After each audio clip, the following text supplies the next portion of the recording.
Bonjour et bienvenue certainement à toutes à cette webconférence qui sera la dernière de notre série Gynéco pour l'année 2024. Donc vous savez, on retrouve les replays sur les pages YouTube de Dis-moi Santé et de mon réseau cancer gynéco.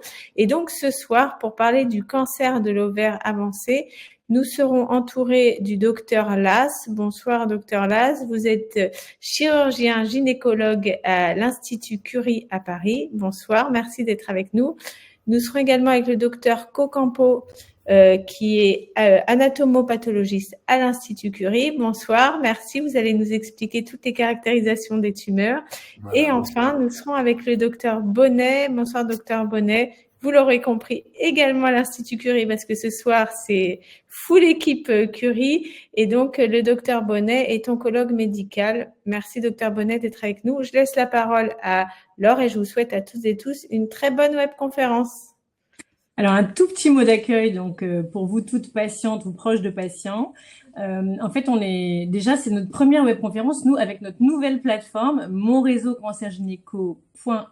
Non, pardon, je me suis trompée. monréseaucancer.org/gynéco. Je vais vous le remettre dans le chat. Donc, c'est une toute nouvelle plateforme qui va nous permettre d'être encore plus pertinent pour les patientes et leurs proches, pour faciliter l'échange et aussi la circulation d'informations utiles, dont les replays de nos webconférences. Et depuis quelques mois avec Oriane, et en fait en écoutant justement les patientes, on s'est rendu compte qu'en gynécologie, ce qui était compliqué, c'est qu'en fait il y a plein de situations différentes, plein de maladies différentes, et que souvent on s'y perd un peu quand on fait des conférences gynéco.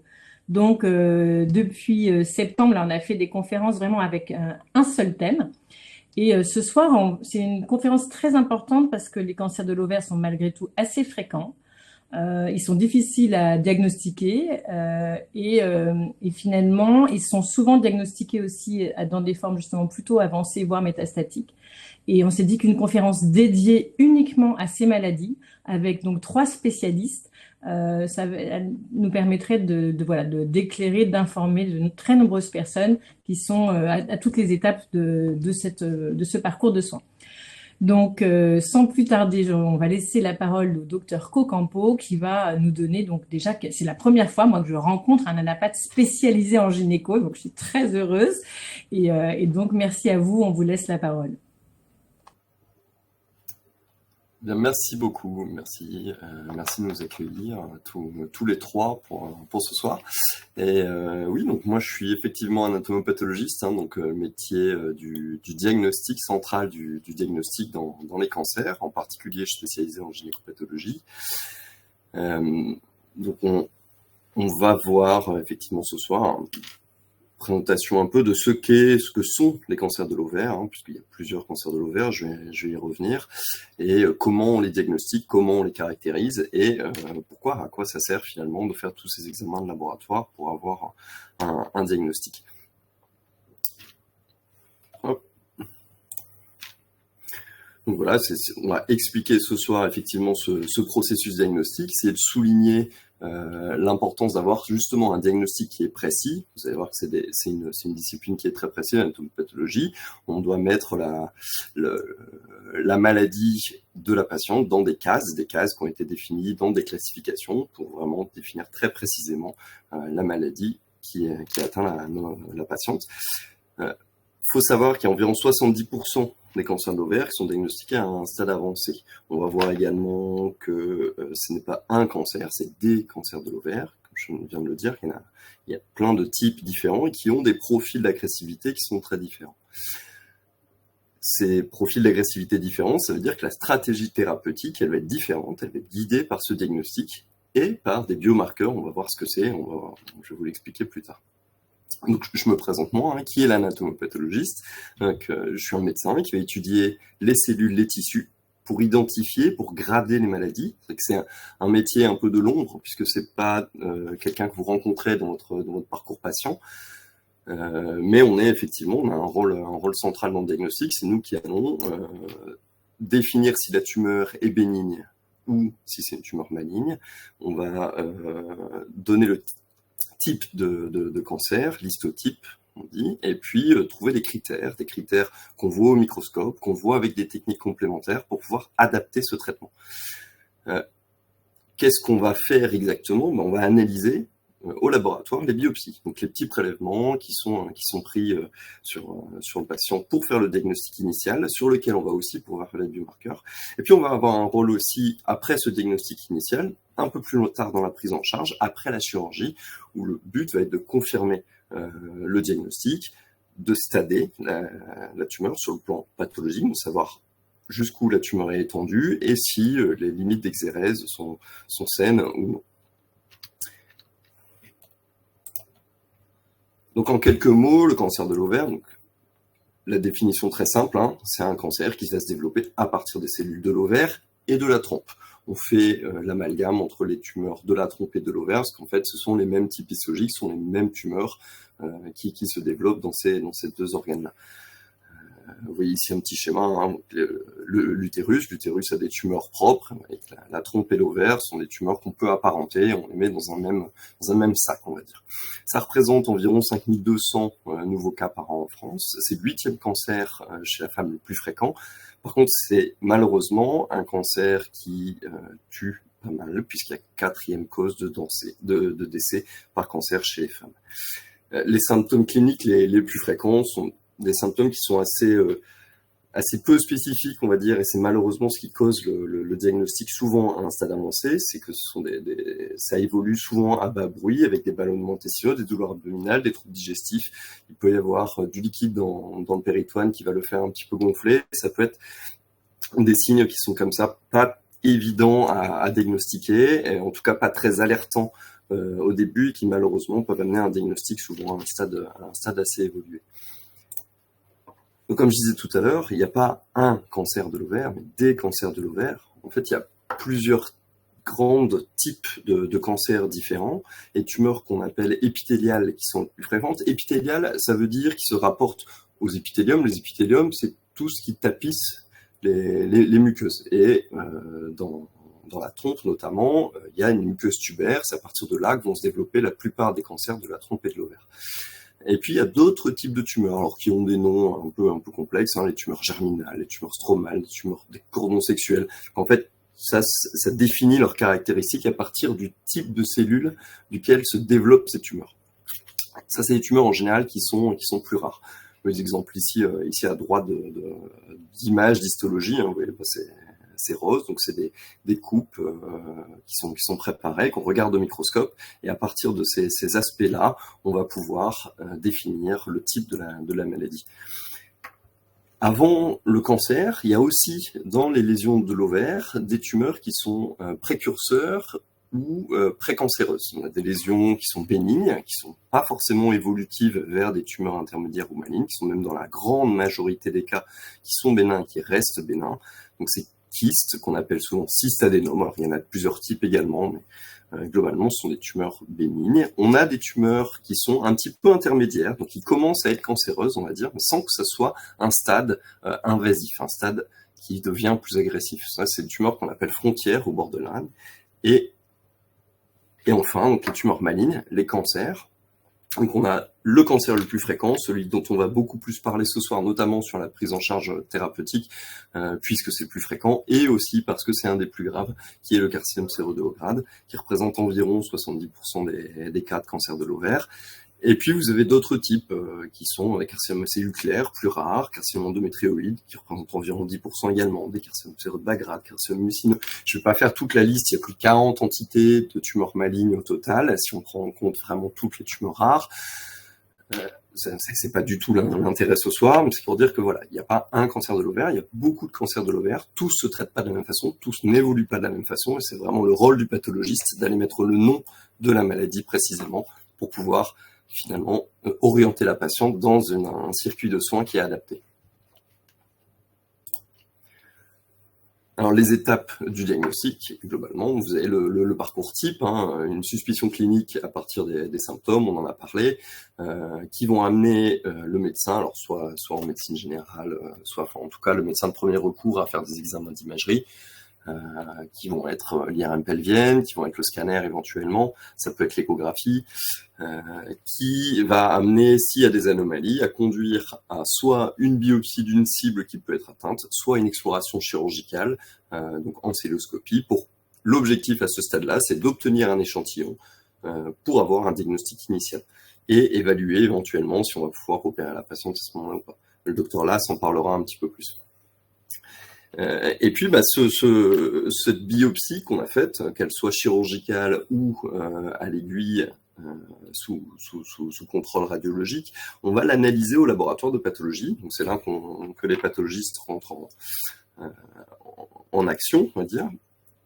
Avec une première étape qui est de recevoir la pièce, on appelle la macroscopie, on va regarder à quoi ressemble la pièce juste avec nos yeux, et puis on va aller prendre des prélèvements très spécifiques sur ces pièces pour pouvoir après les regarder sous le microscope, en microscopie. On va avoir plein de techniques complémentaires, et donc l'objectif c'est d'avoir un diagnostic initial qui va guider l'ensemble du traitement. Donc la biopsie chirurgicale, comme je disais, hein, c'est une étape majeure du diagnostic. L'objectif c'est de prendre un petit échantillon de tissu, souvent dans le cancer de l'ovaire, on est sur une lésion qui est dans le péritoine, donc dans le sac qui contient les intestins, les organes génitaux notamment. Donc c'est souvent ce prélèvement-là qu'on va avoir et sur lequel on va travailler pour procéder au diagnostic. Donc ça va permettre de confirmer le diagnostic, ça va permettre de grader la maladie. La notion de grade est assez importante pour orienter les traitements également, et puis d'évaluer, comme je disais tout à l'heure, les biomarqueurs.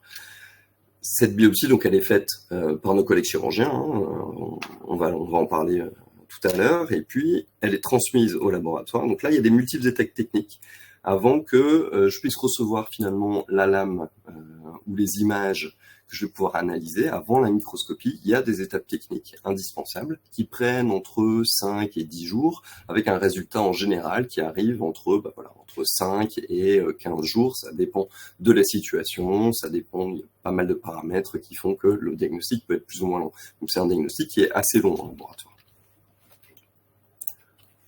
Alors comment ça se passe? On a des étapes, comme je vous le dis, techniques préanalytiques. Je vais pas venir dessus parce que on pourrait en parler pendant longtemps.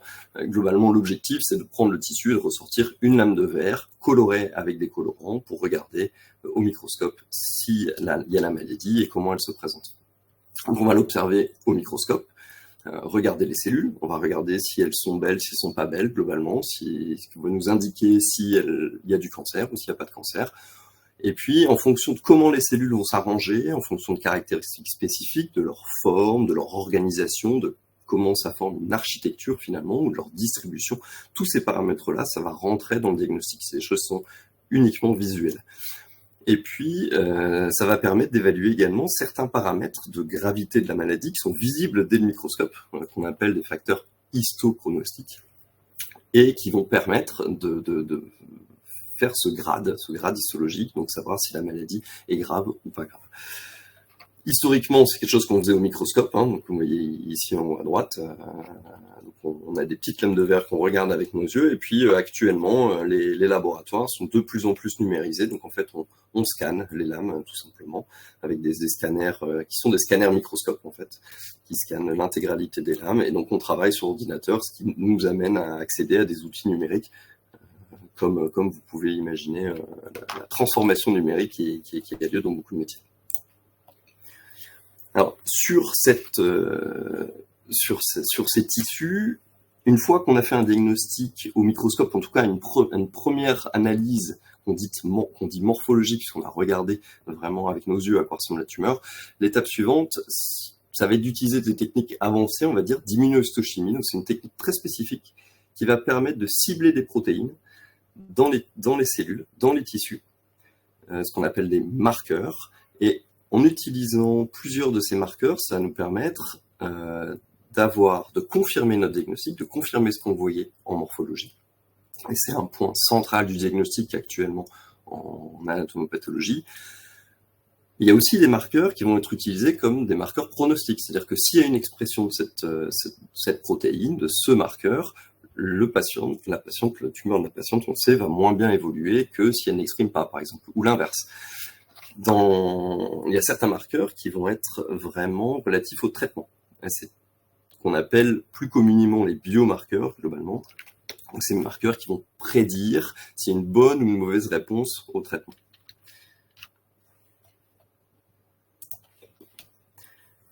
Et donc, enfin, quand on aura fait toutes ces caractérisations morphologiques, immunohistochimiques, on va sélectionner une partie qui est tumorale qu'on a observée au microscope, et puis on va l'envoyer dans un autre service qui va faire une caractérisation moléculaire, qui s'appelle le service de biologie moléculaire. Donc il y a aussi toutes des équipes qui travaillent derrière, une équipe technique, des biologistes moléculaires, dont leur rôle, va être d'étudier les gènes dans la tumeur et leurs anomalies dans la tumeur, dans les cellules cancéreuses, pour rechercher des altérations qui vont nous donner encore des informations complémentaires, soit pour le diagnostic, soit pour aider au traitement. Donc, on va en reparler tout à l'heure, avant l'intervention du docteur Bonnet, pour les recherches essentiellement de mutations de BRCA.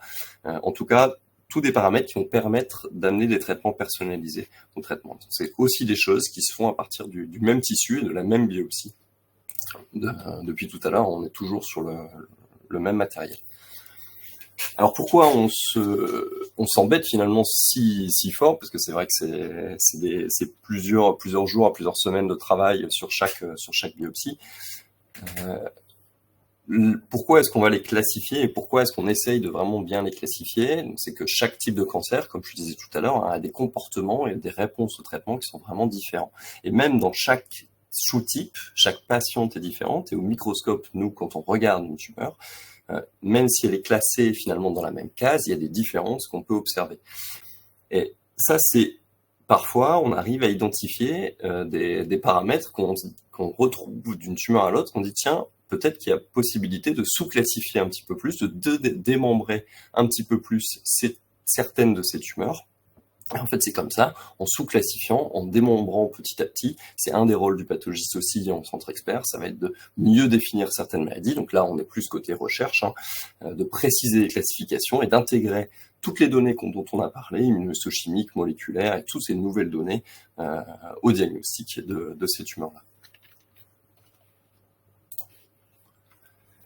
Et une fois qu'on a posé notre diagnostic, on va faire des comptes rendus. Donc c'est ce que vous recevez à la maison, les comptes rendus d'anatomopathologie, ou que votre médecin, en général le chirurgien ou l'oncologue, vous transmet quand vous allez le voir en consultation.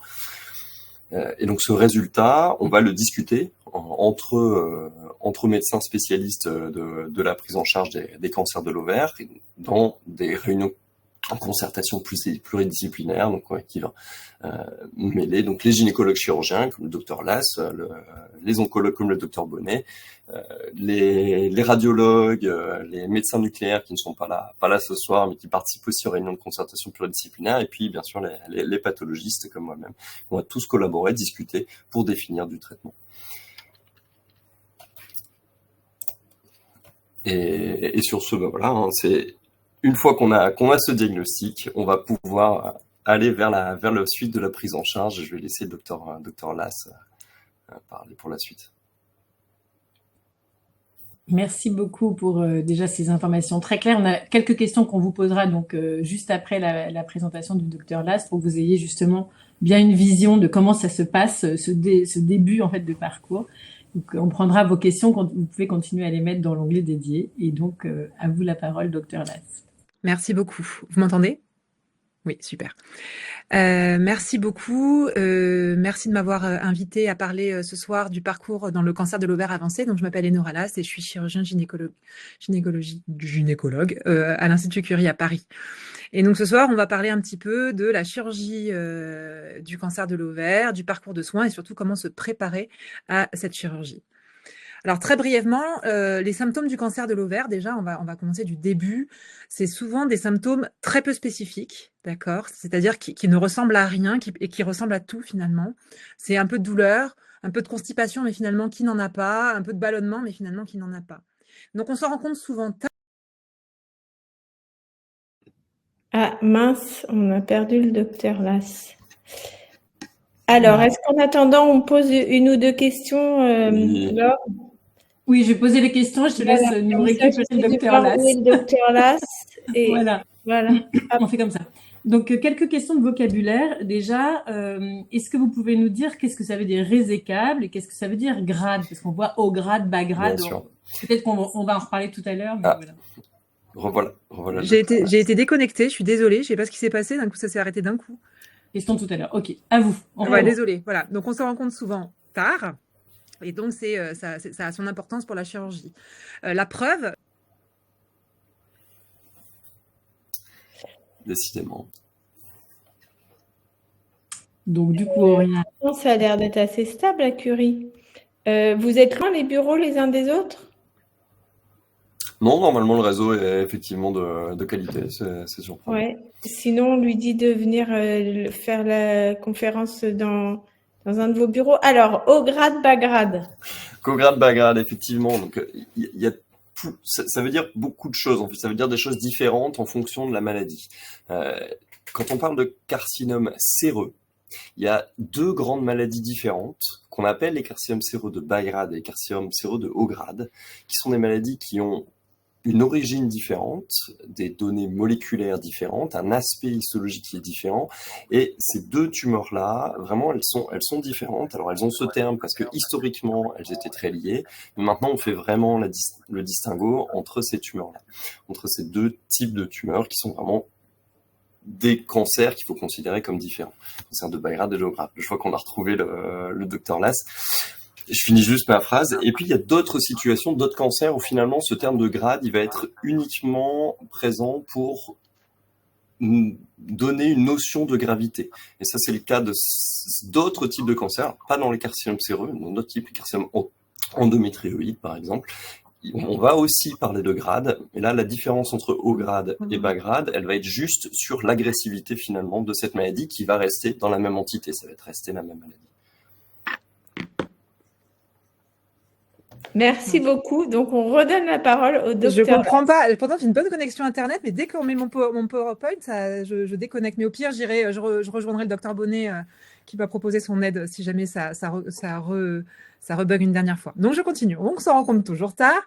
Et la preuve, c'est qu'on a des patientes qui sont particulièrement prédisposées à faire des cancers de l'ovaire, que sont les patientes qui ont des mutations génétiques qui favorisent cette survenue de cancer et pour lesquelles on est au courant qu'elles risquent d'avoir fortement un cancer. Et même elles, on n'arrive pas à les surveiller. Donc, et même, on n'arrive tellement pas à les surveiller, on a tout essayé, de leur faire des échos, des prises de sang, ça ne marche pas, on s'en rend compte toujours tard comme les autres, et on a décidé de leur enlever les trompes et les ovaires en préventif pour prévenir, parce qu'on ne sait pas les surveiller. Donc, il ne faut pas culpabiliser parce qu'on a découvert son cancer un peu tard, parce que c'est toujours comme ça n'est pas de la faute de la patiente, ça n'est pas non plus forcément de la faute des médecins qui ont un peu négligé, alors quand ça fait 2 ans peut-être, mais une petite constipation, un petit ballonnement, parce que ces symptômes sont souvent très, très, très difficiles à reconnaître. Alors, je tente une image fabriquée par ChatGPT. C'est une image que j'utilise beaucoup en consultation et j'ai demandé à ChatGPT de me l'écrire en me disant c'est quoi la carcinose péritonéale? C'est quoi la carcinose? C'est quoi le mode de dissémination du cancer de l'ovaire? Tout ça, ça a son importance pour la chirurgie. L'ovaire, c'est un organe qui est dans le ventre, d'accord? Donc imaginez la balle de tennis dans la pièce. Si le ventre est ta pièce, la paroi de votre ventre, c'est les murs et les meubles sont les organes. Le cancer de l'ovaire, lui, il ne donne pas des métastases telles qu'on entend comme ça, en mettant dans le foie, dans les os, dans les poumons comme on entend, non. Lui, il prend des petits morceaux de lui-même et il les balance autour de lui, sur les murs et sur les meubles. Donc vous voyez, c'est vraiment l'image. Donc vous avez cet ovaire qui a balancé des petits morceaux de lui-même autour de lui et la chirurgie va consister, bien entendu, à enlever ces petits morceaux de balle de tennis. Voilà, donc comment se traite le cancer de l'ovaire? Maintenant, en entrant dans le vif du sujet, c'est facile, c'est de la chirurgie et de la chimio ou de la chimio et de la chirurgie. Le but de la chirurgie, c'est de retirer toute la maladie visible, c'est-à-dire tous les petits morceaux de balle de tennis que je vous ai montrés.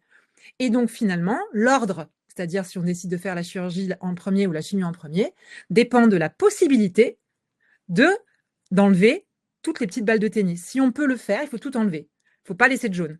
Si on peut le faire, on commence par la chirurgie et on fera de la chimio derrière. Si on ne peut pas le faire, on fait la chimio d'abord, ça va faire diminuer les petites balles de tennis et ensuite on fera la chirurgie. Et donc, il y a une énorme importance de ce dont vous a parlé Vincent tout à l'heure, c'est ce qu'on appelle la célioscopie d'évaluation, qui est basiquement aller voir ce qui se passe dans la pièce. Alors, c'est quoi une cellio? Eh ben, il y a 2 buts d'une célioscopie. Donc, c'est mettre une petite caméra à l'intérieur du nombril, gonfler le ventre avec du gaz, comme vous pouvez le voir sur l'image en bas, et aller d'une caméra, comme vous pouvez le voir sur les chirurgiens, on va aller voir ce qui se passe. Et donc, on va faire 2 choses. On va déjà obtenir le diagnostic, puisque on ne peut pas biopsier un ovaire, c'est pas comme un sein, un ovaire, ça peut pas se biopsier, parce que souvent, c'est très liquide. Et donc, imaginez que c'est comme un ballon de baudruche que vous auriez percé. S'il y a des cellules malignes à l'intérieur, elles vont se répandre. Donc, on peut pas faire ça. Donc, en pratique, on va plutôt aller prendre un petit morceau de balle de tennis qui va être posé sur un mur ou sur un meuble. Ça, c'est le premier but, c'est d'obtenir le diagnostic, de l'envoyer ensuite à Vincent et son équipe pour qu'ils puissent aller l'analyser au microscope et nous donner tous les éléments dont il vous a parlé juste avant. Et également, voir si on peut retirer toute la maladie, retirer toutes ces petites balles de tennis pour décider de si on opère en premier. Alors, pourquoi on pourrait ne pas opérer en premier? Pourquoi une maladie ne serait pas opérable selon nos critères? Eh bien, il y a 3 raisons. Soit parce qu'il y a trop de maladies, trop de jaunes, trop de balles de tennis, et donc on ne peut pas tout retirer. Soit parce qu'il n'y en a pas trop, mais elle est mal placée, d'accord, sur des organes qu'on ne peut pas retirer. On ne peut pas retirer le foie, on ne peut pas retirer l'estomac, on ne peut pas retirer trop de petit intestin, d'intestin grêle. Soit les 2. Donc si un jour un chirurgien dit vous n'êtes pas opérable d'emblée, c'est pas forcément qu'il y a trop de maladies, c'est parfois parce qu'elle est juste mal placée. Pour décider ça, on a des scores qui nous permettent de dire si la maladie est opérable ou pas. Alors je vous ai mis un petit exemple en haut, hein, on calcule des choses, mais aussi très important, l'expérience du chirurgien. Parce qu'il faut être capable d'enlever des choses que d'autres n'enlèvent pas, des choses dont on n'a pas l'habitude. Il faut savoir enlever la rate, il faut savoir enlever l'intestin, il faut savoir enlever certains ganglions. D'accord? C'est l'importance d'être opéré dans un centre expert, dans un centre où un chirurgien ne renoncera pas à une chirurgie parfois lourde par manque d'expérience. Alors, exemple de ce qu'on peut retirer en chirurgie basiquement. Alors, en haut à droite, vous avez l'utérus et les ovaires. Ça, c'est la base. On enlève forcément l'utérus et les ovaires dans un cancer de l'ovaire. Et on enlève aussi, dans le package de base, ce qu'on appelle l'épiplomb. L'épiplomb, c'est ce petit tablier de gras qui recouvre et qui protège les intestins et qui est une sorte de serpillière de l'organisme, d'accord, qui va aller récupérer les bactéries et les cellules cancéreuses pour les détruire. Donc, ça a un but positif, ce qui est de séquestrer un petit peu les cellules cancéreuses, mais c'est le premier organe qui est gorgé de cellules. Donc, c'est celui-là qu'on va retirer le premier. Donc, ça, c'est le package de base. On enlève l'utérus, les trompes, les ovaires, l'épiplomb. Et puis ensuite, après, on enlève les balles de tennis. Donc, ça veut dire que s'il y en a qui sont posées sur le gros intestin, ça, facilement, on va le retirer parce que comme vous pouvez regarder là sur cette image, vous voyez que l'utérus et le côlon sont 2 organes et les ovaires sont des organes qui sont très, très proches anatomiquement. Et donc, souvent, les petites balles de tennis, les premiers qui sont touchés, c'est l'intestin. La rate, c'est aussi fréquent, et ce qu'on appelle le péritoine du diaphragme. Le péritoine, c'est le papier peint de la pièce, d'accord? Et donc, enlever le papier peint, c'est souvent pas très, très difficile. Et donc, on enlève le péritoine du diaphragme. Alors, ça c'est pour vous montrer que c'est des organes qui sont vraiment très très proches. Vous avez l'utérus, la vessie, les ovaires, le côlon, tout ça c'est très proche et c'est donc tous ces organes qui sont souvent touchés les premiers. Alors, je vais revenir juste, quand on enlève un morceau d'intestin, je reviens assez rapidement, et ça c'est quelque chose qu'on est fréquemment amené à faire en chirurgie, c'est qu'on peut avoir besoin de faire ce qu'on appelle une dérivation, ou plus basiquement, une poche, d'accord? C'est ce que vous entendez, et c'est ce que craignent la plupart des gens avec raison, hein, c'est pas de gaieté de cœur qu'on fait ça, et c'est pas de gaieté de cœur que les patients ont une poche. À quoi ça sert? Eh bien, ça sert justement, comme je vous ai dit, l'intestin est quelque chose qu'on enlève très fréquemment et très facilement. Donc, les synonymes, c'est l'anus artificiel, bien sûr. Et donc, ça permet de shunter une zone, justement. Et donc, par exemple, quand on enlève un morceau d'intestin, c'est de la plomberie, vous enlevez un morceau, vous refaites une couture. Et le problème, c'est que les matières vont passer sur cette couture et peuvent, dans certaines circonstances, la salir un peu et l'empêcher de cicatriser. Donc, dans certaines circonstances, pour aider la cicatrisation, on peut être amené à transitoirement dériver les selles vers l'extérieur, donc faire une poche, un anus artificiel, le temps que l'intestin cicatrise, et ensuite on va refermer la poche. Alors, quelles sont les complications potentielles de ce type de chirurgie qui, vous voyez, peuvent être parfois très très lourdes? Eh bien, donc déjà, on peut être anémié, on peut faire des infections urinaires, un peu des troubles de la miction, on peut faire parfois des péritonites. Et puis, de façon plus chronique, on a de la lymphe qui se met un peu dans le ventre, on peut enlever la rate, on peut être un peu essoufflé, etc. Tout ça, ça finit par se résoudre avec le temps. Je vais vous montrer un petit peu après. On a des études sur le long terme sur les patients opérés. Donc, c'est des grosses chirurgies. Donc, c'est pour ça qu'il va falloir se préparer à tout ça. Donc, voilà, il peut y avoir plusieurs jours, parfois quelques semaines d'hospitalisation, mais à la fin, quand même, la plupart des gens vont très bien. Alors, comment on se prépare à cette chirurgie? Parce que c'est vraiment très important. Le parcours de soins, c'est essentiel. Donc, nous, on doit, en tant que chirurgie, enlever toutes les boules de tennis. On peut être amené à enlever des organes parfois un peu lourds. Et du côté des patients, de votre côté, eh ben, il faut se préparer. Et c'est ce qu'on appelle la préhabilitation. En gros, c'est se préparer à un marathon. La chirurgie lourde, ça a été comparé dans la littérature à un marathon, une grosse course. Et donc, c'est toutes les mesures, c'est l'entraînement en fait. Quand vous allez pas aller à un marathon non préparé, et ben c'est pareil, on va pas à une chirurgie non préparée. Et on met des mesures préopératoires qui ont pour but d'améliorer les suites post-opératoires. C'est ça la préhabilitation, c'est la préparation. Et ça concerne 4 axes: la nutrition, correction des carences, l'amélioration des capacités physiques et cardio-respiratoires, donc de bien respirer, l'arrêt des intoxications, on va revoir ce que c'est les intoxications, et puis la préparation digestive, j'y reviendrai rapidement.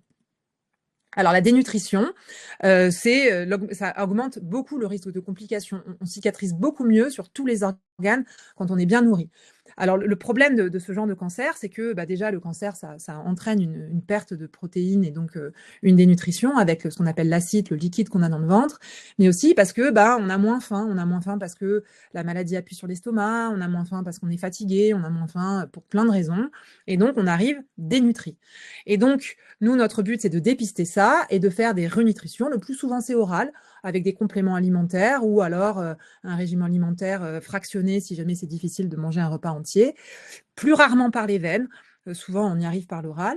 Et puis, en dehors de la nutrition, on utilise ce qu'on appelle de l'immunonutrition, qui sont des suppléments nutritionnels qui boostent les défenses immunitaires. C'est ce qu'on appelle l'oral impact. Peut-être que certains d'entre vous le connaissent, et qui donne environ une semaine avant la chirurgie, et qui permettent de booster les défenses immunitaires et qui favorisent la cicatrisation et les suites post-opératoires. Et puis, on donne autre chose, c'est une précharge glucidique. Les patients sont souvent à jeun avant une chirurgie. On est souvent à jeun avant une chirurgie. Et on a montré que, en donnant une grosse charge de sucre la veille et le matin, on améliorait les suites post-opératoires. Donc, on vous proposera peut-être de boire du sucre pur. C'est vraiment très bon. Les autres mesures, bien évidemment, c'est si vous êtes anémié, il faut donner du fer. Le fer, le problème du fer oral, c'est que c'est souvent pas très bien toléré, donc on peut éventuellement le donner, ça donne un peu de constipation. On peut le donner éventuellement par les veines. Voilà, ça se fait plutôt bien. Arrêt, bien entendu, de l'alcool et du tabac. Le tabac, c'est l'ennemi principal du monde en général, du cancer en particulier et du chirurgien encore plus en particulier. Le tabac, ça impacte tout. Ça impacte la récidive, ça impacte la cicatrisation, ça impacte absolument tout. Donc, on sait que c'est pas le moment d'arrêter de fumer quand on n'est pas bien, quand on a une mauvaise nouvelle. Mais malheureusement, il faut quand même le faire. Il y a des aides pour ça parce que c'est essentiel pour tout le reste. On peut éventuellement vous proposer, en fonction de vos capacités respiratoires, de faire de la kiné, de la rééducation respiratoire en préopératoire, ce qui peut améliorer les capacités respiratoires, l'oxygénation du sang, l'oxygénation des tissus et la cicatrisation. Et je reviens rapidement sur ce qu'on appelle la préparation digestive. Certains d'entre vous connaissent peut-être ça avant une chirurgie. On propose de faire un lavement, basiquement. C'est ce qu'on fait, donc c'est pour vider et nettoyer l'intestin. C'est exactement ce que je vous disais tout à l'heure, quand on est amené à faire une couture sur l'intestin, plus l'intestin est propre et plus mieux la cicatrisation se fait. Et donc, on propose parfois en préventif de laver le côlon en donnant un laxatif. Alors, c'est pas très agréable, ça se fait souvent la veille, on passe pas une bonne nuit, mais c'est ce qui est recommandé, de faire un lavement avec des antibiotiques pour prévenir le risque, pour améliorer la cicatrisation et prévenir le risque de fuite. Alors, la préparation physique, c'est très important aussi. Je vous ai dit, un marathon, et je reviens là-dessus. Il faut reprendre de façon, alors j'allais dire indispensable, c'est difficile quand on est fatigué, quand on a mal au ventre, quand on a du mal à respirer, quand on ne mange plus, de reprendre une activité physique. On ne demande pas de faire une préparation de vrai marathon, mais c'est de la marche. Peut-être 10 minutes tous les jours. C'est ce genre de choses. C'est de bouger alors qu'on ne bougeait plus. Et ça, c'est vraiment important en préopératoire et même en post-opératoire. Ça a été montré de façon scientifique comme améliorant le risque de rechute. C'est ce que je vous disais, une intervention lourde est assimilée à de l'activité physique intense et on n'arrive pas à un marathon sans avoir fait un peu de course à pied avant. Donc, tous les niveaux de préparation existent. Nous, on donne des conseils à l'oral en disant marchez plus. Si vous marchez 5 minutes, faites 7, faites 8, faites 9, faites ce que vous pouvez, mais essayez de bouger un peu.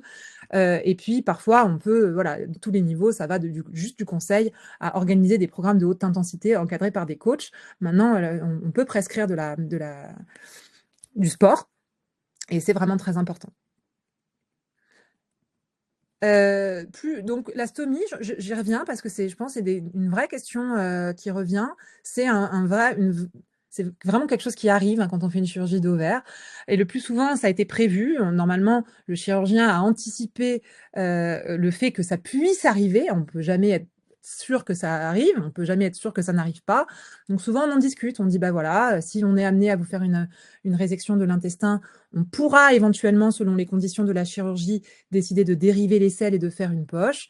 Donc on en discute, on explique ce que c'est, on explique que c'est transitoire, on explique comment ça se ferme.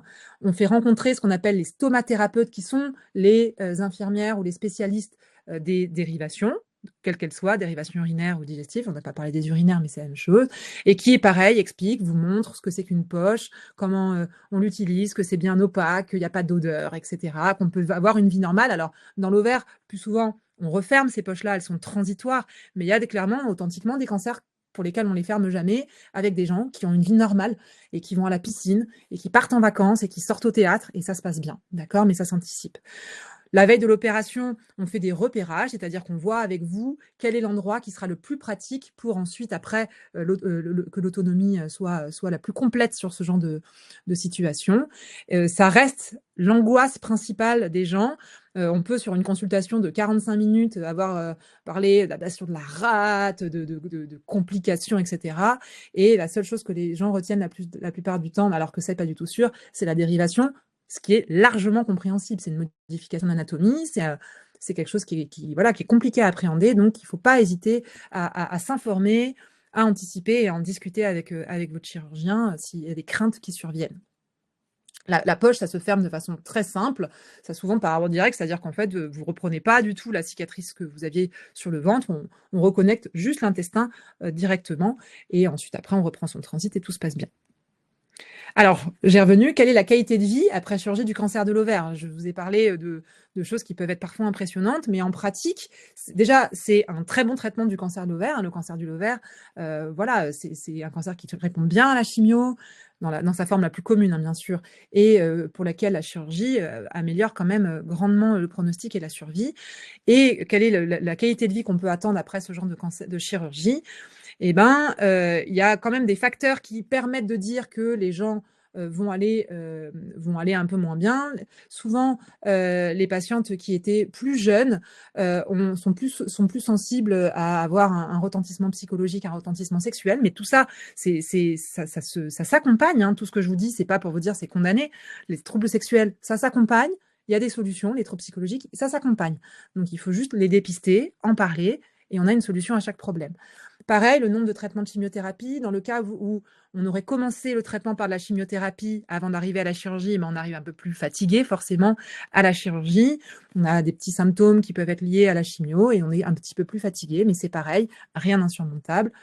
Les patients qui avaient au préalable déjà, qui avaient un petit peu d'hypertension, des troubles du sommeil, sont plus sensibles à la fatigue. Et puis bien sûr le contexte, si vous êtes entouré, très entouré, c'est sûr que c'est toujours plus simple que quand vous ne l'êtes pas. La fatigue, c'est beaucoup décrit et on le voit de façon importante chez nos patientes, si bien qu'à Curie, ils ont commencé à organiser des consultations de fatigue pour justement voir comment on pouvait prendre en charge. Et ça s'applique pas qu'à l'ovaire. Hein. Dans tous les cancers gynéco, qui est ma spécialité, donc je n'irai pas sur le terrain des autres cancers, on a nos patientes qui restent, qui ont une petite fatigue latente. Faut pas culpabiliser parce que souvent, on a des patientes qui étaient hyper executive women et qui arrivent en disant « mais je comprends pas, je suis exténuée, je n'arrive pas à reprendre mon travail. Pourtant, je sais pas de la mauvaise volonté et mon mari, il me dit qu'il faut que je me bouge. » En fait, je vous assure, c'est vraiment toutes les patientes, elles arrivent en consulte en disant « je suis fatiguée ». Et donc, c'est un vrai symptôme. C'est un symptôme réel qui n'est pas dans votre tête. L'activité physique a été montrée, alors c'est paradoxal parce qu'on est épuisé, mais on vous demande de faire de l'activité physique. Mais en vrai, l'énergie appelle l'énergie, hein, basiquement. Et donc, si on arrive à prendre l'air et à bouger un peu, et ben, ça améliore cette fatigue. Santé sexuelle, c'est un gros point. Donc quand on enlève les ovaires, on devient ménopausé. Donc soit on l'était déjà et ça n'a pas de conséquences, on l'était pas, et dans ces cas-là, on devient ménopausé du jour au lendemain. Il y a des modifications corporelles. On a une cicatrice qu'on n'avait pas avant. Et puis l'impact vaginal de la chirurgie. Alors souvent, on n'enlève pas le vagin dans la chirurgie de l'ovaire, mais voilà, il peut y avoir une sécheresse, une douleur, une angoisse de cancer, une perte de la libido. Et il y a beaucoup de patients qui rapportent quand même un effet négatif avec l'inactivité. Mais ce qui a été montré dans la littérature, et je ne l'ai pas mis, c'est que celles qui vont le mieux, c'est celles qui réussissent à avoir une activité sexuelle. Je ne vais pas dire qu'il faut se forcer, parce qu'il ne faut jamais se forcer, mais il faut qu'on réussisse, nous, à vous accompagner pour que vous réussissiez à reprendre une santé sexuelle, parce que c'est la même chose que l'énergie appelle l'énergie, mais la lubrification, elle se fait par la pénétration. Et en pratique, si on arrive à retrouver une sexualité, eh ben, l'effet boule de neige va être plutôt positif. Et il faut en parler. La sexualité, ce qu'on dit toujours à nos patientes, c'est qu'elle sera probablement différente, mais pas forcément moins bien. Il faut réapprendre votre sexualité, qui ne sera pas forcément la même. Il y a d'autres choses que les rapports pénétrants. Il faut trouver sa nouvelle sexualité. Et ça, c'est tout à fait possible. Il y a des consultations dédiées, des traitements pour aider. Et il faut, si votre médecin ne l'aborde pas, oser l'aborder. Alors nous, on est de plus en plus, on essaie de plus en plus de l'aborder parce que les gens l'abordent pas spontanément et c'est compréhensible. Mais voilà, nous, les médecins, normalement, sont formés à vous trouver des solutions. Voilà, donc ce qui a été étudié dans la littérature pour pouvoir un peu améliorer la qualité de vie, c'est bien entendu l'activité physique. Certaines médecines complémentaires peuvent améliorer, faut trouver la vôtre. La massothérapie, c'est un exemple, mais en pratique, voilà, la naturopathie, des choses comme ça, ce qui vous fait du bien à vous. Bien entendu, le soutien psychologique, il faut être aidé. Et puis certains traitements non hormonaux, puisque c'est quand même les plus fréquemment donnés. Les ISRS, c'est des antidépresseurs, mais qui ont d'autres effets que juste l'antidépression. Certains antiépileptiques, pareil, jouent sur la douleur, l'antalgique, les kinés. Et puis dans certains cas, on peut donner des traitements hormonaux. Donc pour conclure, j'espère que j'ai pas été trop lente en plus avec toutes mes petites incartades, mais la chirurgie, c'est une étape sinon importante, cruciale dans le cancer de l'ovaire. Ce sont des chirurgies lourdes, indéniablement, et je n'ai pas, je veux parler franchement et je répondrai aux questions. Il faut être préparé à ces chirurgies. Oui, ce sont des chirurgies lourdes, et oui, il faut se préparer, mais bien préparer. Et en fait, quand on connaît le terrain, c'est là qu'on est les meilleurs. La prise en charge globale et la bonne information, c'est la clé d'une chirurgie réussie en post-opératoire. Il faut essayer de reprendre une activité physique et sexuelle dans la limite de ce qui est possible, bien entendu. Ce ne sont pas des injonctions à la réussite, c'est juste de se faire accompagner pour réussir. C'est pas facile et il faut voilà, on est de plus en plus, nous, sensibilisés à tout ça. On en parle dans les années 80 où c'était vraiment des sujets tabous. Maintenant, on encourage les gens et on les aide à reprendre une activité physique et sexuelle pour améliorer le post-opératoire. Je vous remercie. Merci beaucoup, Dr Lass, pour cette présentation extrêmement complète et sans tabou, comme vous avez dit. Alors, on a deux questions de Chantal. Une sur l'âge moyen de survenue d'un cancer de l'ovaire. Est-ce qu'il y a des données là-dessus? Et l'autre question, alors moi, je ne l'avais pas entendue, mais quel type de kystes ovariens sont susceptibles de se transformer en cancer de l'ovaire? Je ne sais pas si vous en aviez parlé, en particulier après la ménopause, et à quelle fréquence faut-il les suivre? Alors, donc l'âge moyen, c'est des patientes âgées. Alors, ça dépend le type de cancer de l'ovaire, mais on va parler du plus fréquent, d'accord, qu'on appelle séro2 au grade, dont Vincent vous a parlé. C'est des patientes hors mutation génétique, des patientes âgées, 70 ans à peu près, d'accord. Les patientes qui ont des cancers de l'ovaire plus jeunes, souvent c'est des tumeurs rares, mais voilà, c'est plutôt des patientes âgées, 70 ans. Et pour la réponse au kyste de l'ovaire, il n'y en a pas qui dégénèrent, ou en tout cas de façon extrêmement rare. Le cancer de l'ovaire, souvent, c'est de novo. Alors, il peut y avoir ce qu'on appelle des tératomes, mais dans les tumeurs rares qui dégénèrent. Mais dans le cancer de l'ovaire tel qu'on l'entend et tel qu'on en parle ce soir, qui est le cancer séroidograde, le cancer tout venant de l'ovaire, le plus fréquent, le plus connu, ça arrive, c'est-à-dire que c'est pas un kyste qui dégénère. Vous avez le kyste est déjà cancéreux, et voilà. Et c'est pour ça, d'ailleurs, qu'on s'en rend compte souvent trop tard. Enfin, trop tard, non, qu'on s'en rend compte souvent tard. C'est parce que, justement, c'est pas un petit kyste qu'on a surveillé et qui a dégénéré. Il y avait rien, et puis il y a quelque chose. Donc, quelle fréquence les surveiller? Eh ben, ça dépend du type de cancer que vous avez. On peut avoir des kystes après la ménopause c'est pas parce que vous avez un kyste de l'ovaire après la ménopause qu'il est forcément malin. Au contraire, la plupart des kystes sont bénins. C'est rare, le cancer de l'ovaire. C'est vraiment rare, hein. C'est un cancer qui est rare. Alors, quand ça vous tombe dessus, c'est du 100%, mais ça reste parmi les cancers gynéco rares. Et donc, les kystes ne dégénèrent pas. Donc, pour la surveillance, ça dépend du kyste que vous avez. Un kyste, ce qu'on appelle fonctionnel, c'est-à-dire qui vient avec le fonctionnement normal des ovaires, ça se surveille une fois et après, on arrête. Un tératome, pareil, un tératome mature, c'est la même chose. On va les surveiller un peu au début pour être sûr qu'ils grossissent pas, parce que s'ils grossissent, on va les enlever parce qu'ils vont finir par gêner, d'accord? Mais en pratique, s'ils sont stables, parfois on arrête même les surveillances. Donc je peux pas vous répondre de façon précise, ça dépend du type de kyste. Mais la plupart du temps, les kystes ne dégénèrent pas. À part certaines formes rares, un cancer de l'ovaire, c'est tout de suite un cancer de l'ovaire. Enfin, je parle sous le contrôle de Vincent, mais Oui, moi, tu sais, avec ma casquette, faut pas me lancer sur les formes rares, parce non, surtout pas. Évidemment, on en voit. Vous couchez tard. Voilà, évidemment, on en voit beaucoup. On a un recrutement qui est très particulier, notamment dans une positionnement en anapathe. Donc, nous, on a l'habitude de ne jamais dire jamais, mais c'est effectivement très vrai si on regarde sur un kyste qu'on a repéré en imagerie, en échographie.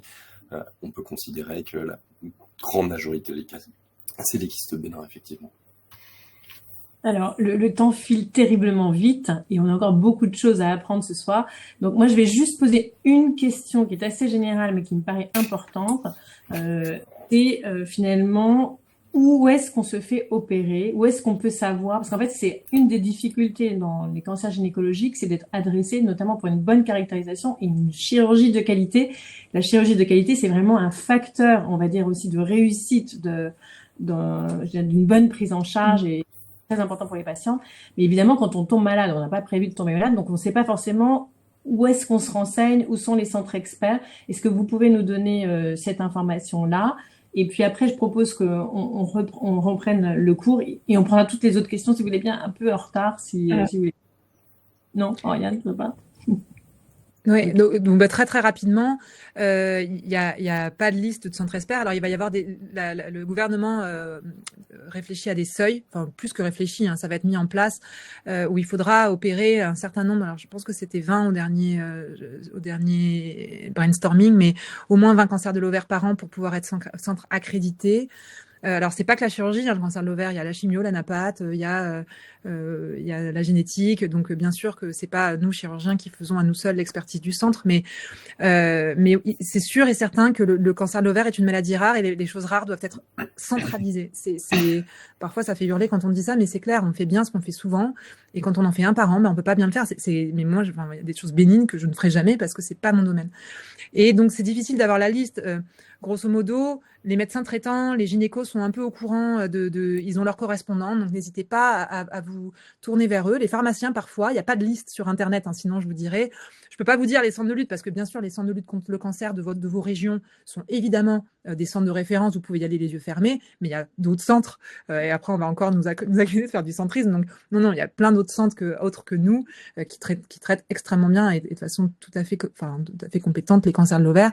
Et donc voilà, souvent les médecins ont ces informations-là. En tout cas, ça vaut vraiment le coup de faire circuler l'information qu'il faut se renseigner. Ah oui, je pense, ouais. Avant de démarrer tout de suite, tête baissée sur une chirurgie. Je propose qu'on poursuive. On garde bien toutes vos questions, elles sont très nombreuses. Et c'est promis, on fera aussi une conférence sur les formes rares, hein, parce qu'on sent que le docteur Cocampo aimerait beaucoup qu'on en parle. Donc ça sera, et puis on a en fait plein de sous-groupes, en fait. On voit bien de patientes qui ont des maladies très très rares et qui aimeraient bien, une fois de temps en temps, pouvoir poser leurs questions. Donc c'est certainement une piste aussi pour un prochain rendez-vous. Donc on vous redonne vos next. On va vous redonner la parole, docteur Cocampo. Ça marche. Oui, donc on va se remettre un peu en rupture avec la chirurgie et ce que nous a raconté le docteur Lass, qui était effectivement extrêmement intéressant.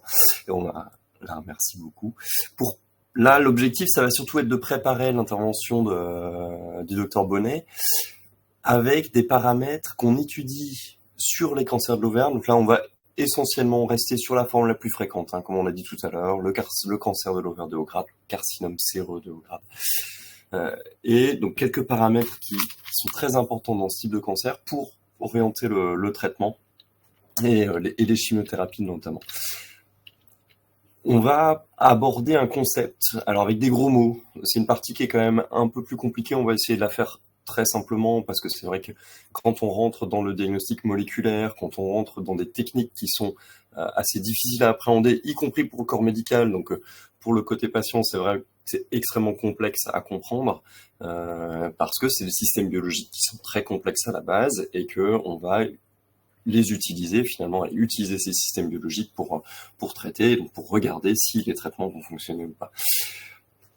Donc c'est vrai que c'est complexe, c'est compliqué, ça fait beaucoup de mots, il y a des noms de gènes, il y a des choses, il y a beaucoup de choses. Mais globalement, ce qu'il faut retenir, c'est que un biomarqueur, c'est un outil qui va nous permettre de guider le traitement, qui va prédire l'évolution, personnaliser le traitement.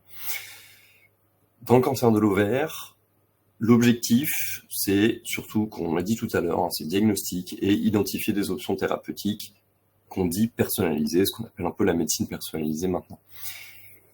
Les types de biomarqueurs diagnostiques, pronostiques, prédictifs, on en a parlé un petit peu tout à l'heure.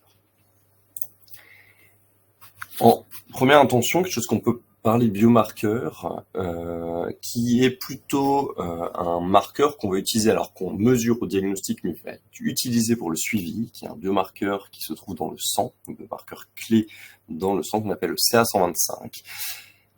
C'est un marqueur sanguin qui va permettre, chez les patientes qui ont un cancer de l'ovaire, elles vont avoir un CA125 qui est augmenté.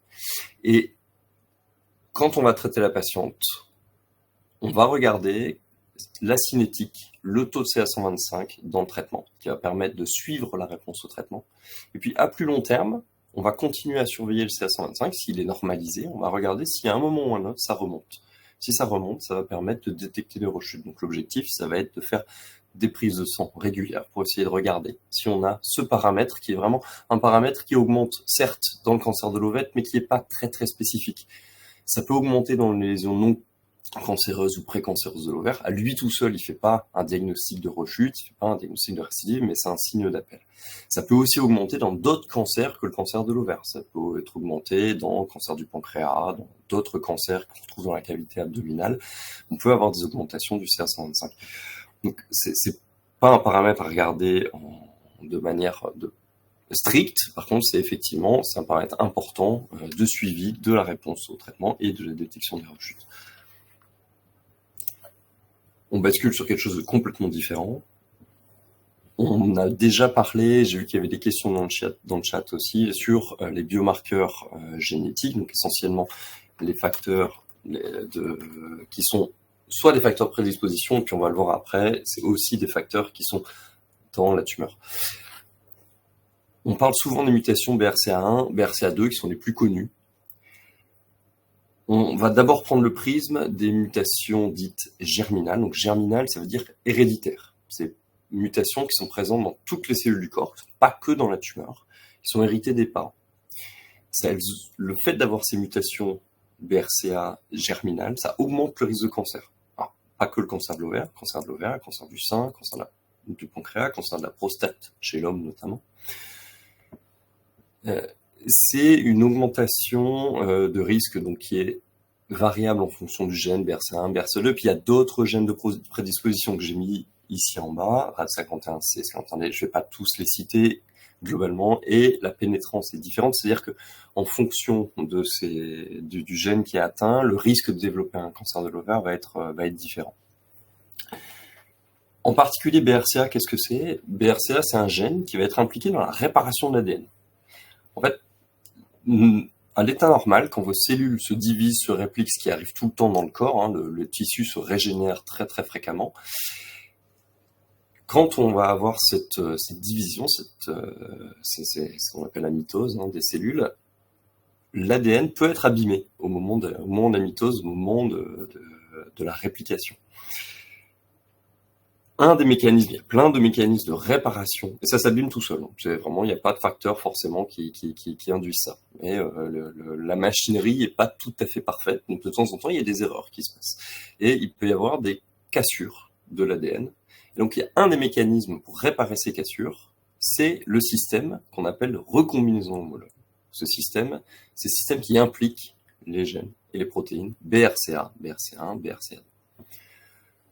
Comme chez ces patients qui sont mutés BRCA, on a plus de risques, on a plus en fait cette capacité, une de ces capacités en tout cas à réparer cet ADN, ça favorise le développement de cancers qui vont se produire quand justement il y aura des instabilités génétiques de la cellule, ça va amener le développement du cancer.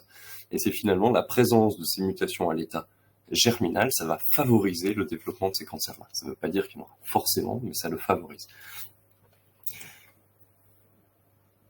Ça, c'est des situations, quand on retrouve ces mutations-là chez les patientes, à l'état germinal, donc, ça va amener un dépistage familial. On va rechercher s'il y a des mutations chez les apparentés. Puis chez les patients qui sont porteurs, donc on a découvert cette mutation-là, on va faire une surveillance qui est beaucoup plus rapprochée avant qu'elle développe un cancer. Et puis on peut proposer effectivement, j'ai vu qu'il y avait une question effectivement dans le chat aussi, c'est chez ces patientes-là notamment qu'on va proposer des chirurgies prophylactiques.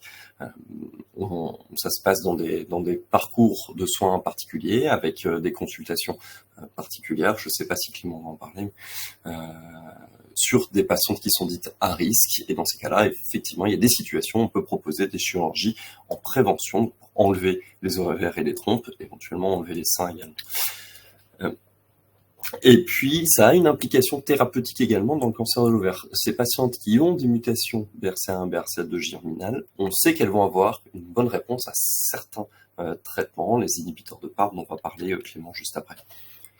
Donc ça, c'est quand on a ces mutations-là au niveau constitutionnel, donc au niveau germinal, quand toutes nos cellules sont atteintes. Et puis, on va aussi, c'est ce que je vous ai expliqué tout à l'heure, on va aussi étudier chez toutes les tumeurs, que les patients soient mutés ou pas, on va aller chercher des mutations, ces mêmes mutations BRCA1, BRCA2 dans la tumeur, donc ce qu'on appelle des mutations somatiques. Somatique, c'est dans la tumeur opposée à germinal. Donc c'est des mutations qui sont que dans les cellules tumorales, qui sont pas transmises héréditairement, qui n'ont rien à voir avec le caractère héréditaire que peuvent l'avoir ces mutations quand elles sont constitutionnelles.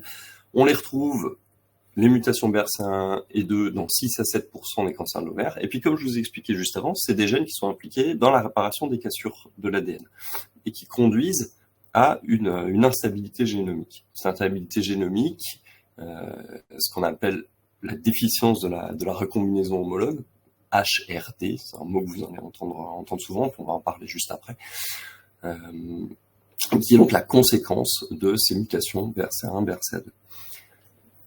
Donc ça a de l'importance de caractériser sur le plan moléculaire ces tumeurs-là, puisque la présence de ces mutations-là va impacter sur le traitement. Il n'y a pas que ces mutations BRCA1, BRCA2 qui vont amener cette déficience de la recombinaison homologue, donc l'HRD. C'est quelque chose qui peut arriver avec des mutations d'autres gènes du même complexe. C'est un complexe qui est complexe d'ailleurs, comme son nom l'indique, qui utilise plein de gènes, plein de protéines différentes. Donc vous avez des noms qui peuvent revenir, BRCA1, PALB2, RAD51C, tous ces gènes-là font partie de ces complexes-là, de ce système de réparation de l'ADN, et il peut y avoir des mutations sur chacun de ces gènes-là, ce qui va déréguler tout le système de réparation des cassures double brin et amener cette instabilité génomique. Donc ça, on peut la mesurer. C'est ce qu'on appelle les signatures HRD. Ça se mesure, donc avec ça, c'est une petite illustration d'une machine de séquençage de biologie moléculaire. Donc ça se mesure en allant séquencer tous les gènes, ou en tout cas de très très nombreux gènes de la séquence ADN des tumeurs pour rechercher s'il y a cette signature de la recombinaison homologue. Et si elle est là, on va avoir une meilleure réponse aux inhibiteurs de PARP, dont va parler Dr Bonnet juste après. Ça se fait en biologie moléculaire. On a d'autres marqueurs également qui sont en train d'émerger et qui aussi d'autres marqueurs qu'on va étudier en anatomopathologie ou en biologie moléculaire pour définir le traitement, décider du traitement. On peut utiliser, et là c'est au milieu, on va pas aller tout à fait dans l'ordre, ce qu'on appelle les biomarqueurs des ADC. Les ADC, c'est des nouveaux composants dont va parler Clément. On appelle les conjugués anticorps chimiothérapie ou antibody drug conjugate en anglais. C'est des chimiothérapies qu'on va cibler très précisément sur des cellules qui surexpriment un marqueur. Donc, par exemple, ça peut être HER2, ça peut être cette protéine-là qu'on appelle FOLR1, peu importe en fait le nom de la protéine. L'important, c'est que si la tumeur exprime très fortement cette cible-là, l'anticorps va aller se fixer spécifiquement à cet endroit-là et va être délivré dans les cellules tumorales, ou en tout cas à proximité des cellules tumorales. Donc c'est des nouvelles thérapies qui sont pas indiquées pour toutes les patientes, mais quand on a une très forte expression de ces tumeurs-là, dans certaines situations, on va pouvoir donner le médicament. Et donc là, la petite image que vous voyez, donc quand c'est marron, en fait, ça veut dire qu'il y a une expression très forte de la protéine. Et ça va indiquer effectivement la possibilité de mettre ces thérapies ciblées qui sont voilà, très, très précises et qui ciblent vraiment une protéine dans la maladie. Et puis, pour finir sur les biomarqueurs, on est de plus en plus, comme je parlais tout à l'heure de démembrement, on est de plus en plus sur une agrégation globale de données qui sont morphologiques d'anatomopathologie classique, on va dire, immunohistochimiques, génétiques, protéiques, des données d'imagerie particulière, qui vont en fait permettre de vraiment avoir une cartographie très très précise du phénotype, donc de ce qu'est la tumeur très précisément, ce qui va vraiment permettre d'aller personnaliser les soins. Et on est de plus en plus en train d'étudier comment intégrer finalement ce profilage qu'on appelle donc multi-omique, parce que c'est omique comme génomique, protéomique, etc. Donc on dit multi-omique pour utiliser toutes ces données-là. Et comment l'ensemble de ces données, on va pouvoir finalement les utiliser et les intégrer dans une prise en charge clinique. On n'est pas encore à l'utilisation précise de toutes ces données-là intégrées, mais c'est l'objectif et ça va être le futur finalement d'utiliser toutes ces données. Et je vais laisser la parole à Clément pour poursuivre sur la chimiothérapie après cette petite introduction sur les biomarqueurs.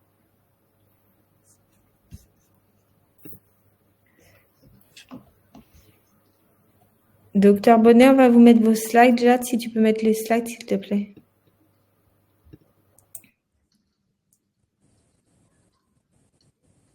Merci. Bonsoir à tous. Merci pour votre invitation. Donc, moi, je vais parler plutôt de la prise en charge et de comment on articule un peu les différents traitements chirurgicaux et médicaux dans un premier temps pour la plupart des cancers de l'ovaire qui sont les cancers séreux de haut grade.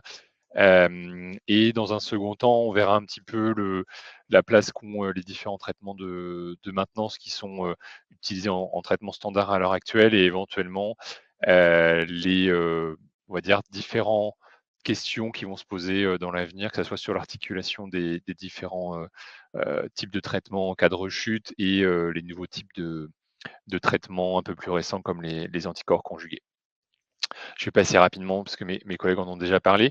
Alors, en gros, la prise en charge initiale pour les patientes qui ont des cancers séreux de haut grade de l'ovaire à un stade avancé va reposer sur 3 blocs de traitement qu'il va falloir un petit peu articuler les uns aux autres en fonction de pas mal de critères, sachant que vous allez voir, en fait, on n'a pas forcément toutes les informations au stade initial de la prise en charge.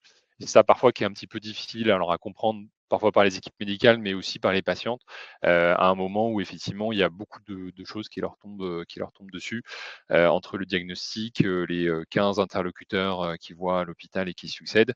Et en fait, les traitements commencent sans qu'on ait forcément le temps de tout intégrer et le temps de tout reformuler parfois au fur et à mesure de la prise en charge. Donc il y a en gros la chirurgie, la chimiothérapie, qui sont les 2 blocs initiaux de traitement, et derrière les différents traitements de maintenance. En gros, pour vous donner une idée, il y a un premier bloc de traitement qui va comporter la chirurgie et la chimiothérapie. La question, ça va être un petit peu de savoir comment est-ce qu'on articule les deux blocs de traitement. Et derrière le traitement de maintenance, sachant que Pour vous donner une idée, le premier bloc de traitement est un traitement qui dure environ 6 à 8 mois, mais où finalement les échéances arrivent de manière assez rapide.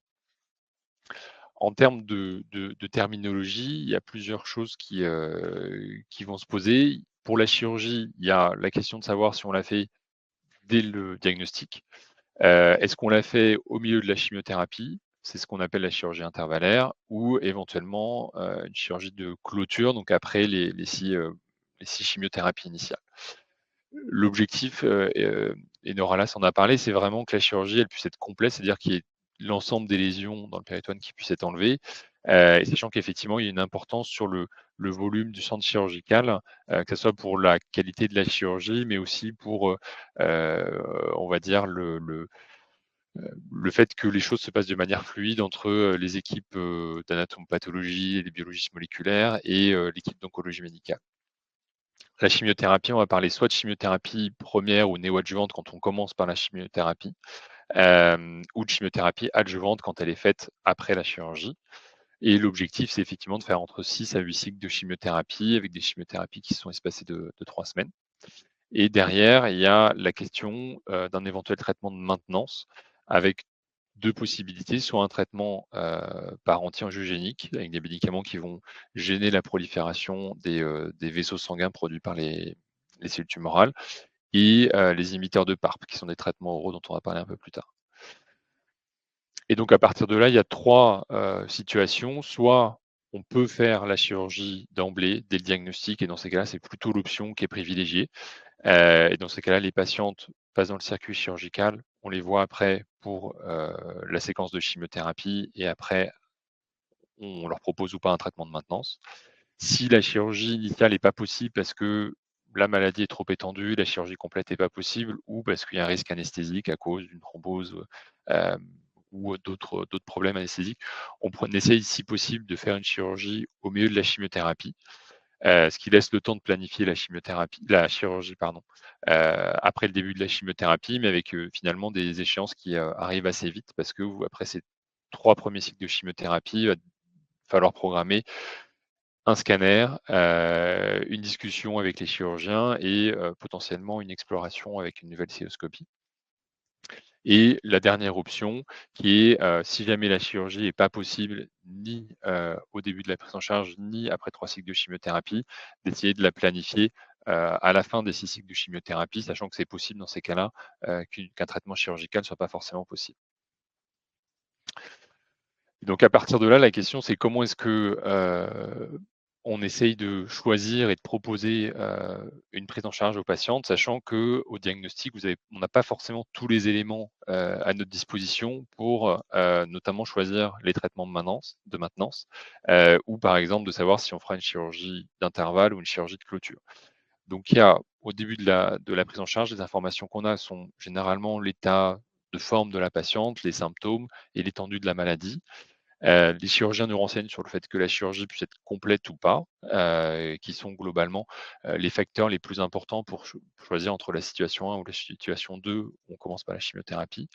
Et après, les informations qui arrivent dans un second temps, c'est-à-dire au cours du traitement initial, sont la biologie moléculaire, avec les tests de biologie moléculaire sur le fait qu'il y ait ou pas une mutation BRCA dans la tumeur, ou le fait que la tumeur ait un problème de réparation de l'ADN.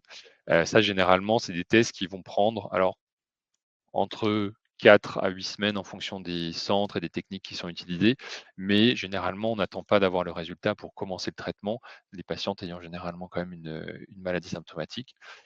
Et après, un facteur qu'on prend en compte de manière un peu plus récente, c'est le fait que, en fonction de la diminution du marqueur pour les patientes qui ont un marqueur élevé au diagnostic, on puisse utiliser le fait que le marqueur diminue selon une certaine vitesse comme un marqueur de chimiosensibilité, ce qui va, on va dire, pousser ou pas pour poursuivre la chimiothérapie et proposer éventuellement certains traitements de maintenance, notamment le choix entre les anti-angiogéniques et les inhibiteurs de PARP. La chimiothérapie, brièvement, généralement, c'est ce qui, c'est sur, hein, ce sur quoi on passe le plus de temps lors des consultations d'annonces et généralement, effectivement, on n'a pas forcément trop le temps de se reposer la question on va dire, de l'articulation des différents traitements ou de ce qui nous permet de justifier, telle ou telle, attitude dans la prise en charge. Globalement, la chimiothérapie, il y a 2 produits, un produit qui s'appelle le carboplatine, un produit qui s'appelle le paclitaxel. Des traitements qui sont faits toutes les 3 semaines, sur une chambre implantable, donc un cathéter, heu, qu'on met, sous la clavicule et qui se fait, qui est sous la peau et qui, permet que la chimiothérapie puisse passer directement dans les grandes veines, au-dessus du cœur plutôt que sur les veines des, heu, des bras. En fonction de l'état de forme des patientes ou, de l'âge, on a éventuellement des schémas, adaptés qui peuvent être faits de manière, hebdomadaire, qui sont mieux tolérés et qui sont, quand ils sont faits, tout aussi efficaces. Et en termes d'effets indésirables, bon, il y a des effets désirables qui sont un peu communs, aux différentes chimiothérapies. Il y a une fatigue qui peut être, induite par le traitement. Le risque de nausée, il est relativement bien, adressé à l'heure actuelle avec les traitements antinauséeux qu'on a à notre disposition. Par contre, il y a, une alopécie, une chute des cheveux qui se fait de manière, quasi, complète, pendant le traitement avec le paclitaxel, avec une repousse des cheveux qui se fait, qui commence dès que la chimiothérapie avec Taxol s'arrête. Et ce sur quoi on est assez vigilant, le fait que, le traitement peut donner des neuropathies périphériques, donc soit des fourmis dans les mains et les pieds ou des petites pertes de sensibilité qui sont réversibles initialement, mais qui vont, s'accumuler un petit peu au fur et à mesure des chimiothérapies, et qui sont généralement un facteur d'arrêt d'un des produits de chimiothérapie, le paclitaxel, parce qu'il y a un moment où ça devient, non réversible.